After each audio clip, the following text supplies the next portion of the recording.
revolutionary, and relatable.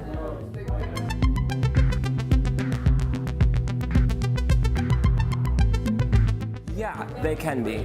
Yeah, so I have met many African diaspora, not just in Europe, in Hong Kong, in the US, who first generation, second generation have accumulated wealth, have accumulated knowledge, have family and friends and connections who are also taking advantage of opportunities in Africa, and they say, hey, my resources, my network, my knowledge, my experience might be relevant too. And those folks are combining forces to solve a lot of problems. That kind of collaboration, super common in the United States, not as common in Europe yet, but was just in the UK last week and met 24 people who were ready to go tomorrow. I had to give them a plane ticket and a place to go. So the excitement is there, and I get the same energy from Paris and the room here. So my expectation is that, yeah, they're a great group to talk to, and I need to spend more time with them.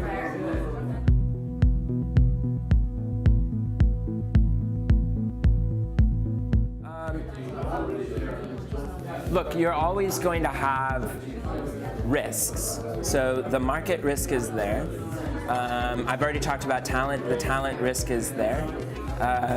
There is certainly infrastructure challenges, investing in internet, lots of problems.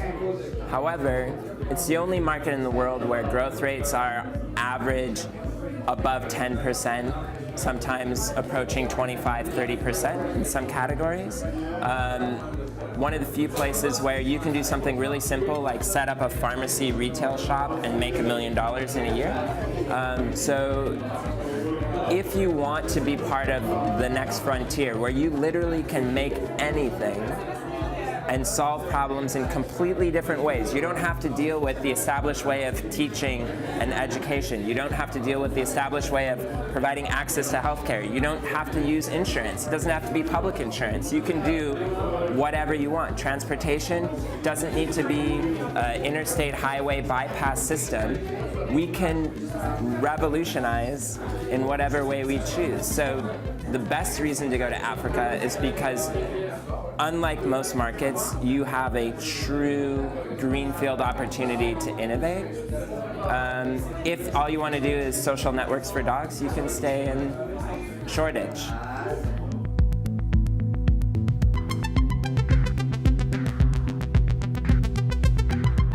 Man, there's so many examples. So just basic data point, most people have some kind of mobile device. Smartphones are actually going quite quickly. I expect it to be half of the market in 5 years. And almost all interactions happen on mobile. Mobile is 3 times the internet consumption. So mobile is where people get online. Mobile is how people handle their business operations. Give you a quick example on that. I walked into a cement producing facility. Actually, never mind. It was a cement retail environment, and in the corner was a dusty PC and was not being used at all. Assumption was this guy's not digital, doesn't understand online.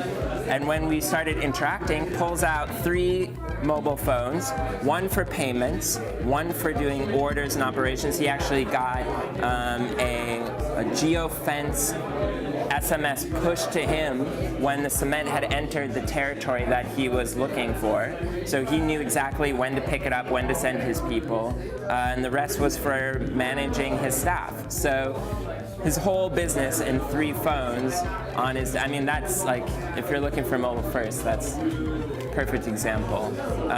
And payments, all payments and transactions happen on mobile. Most of the banking system is moving in that direction, and I think the expectation will be that more and more of commerce and business activity will happen through mobile in a way that we haven't seen in other markets.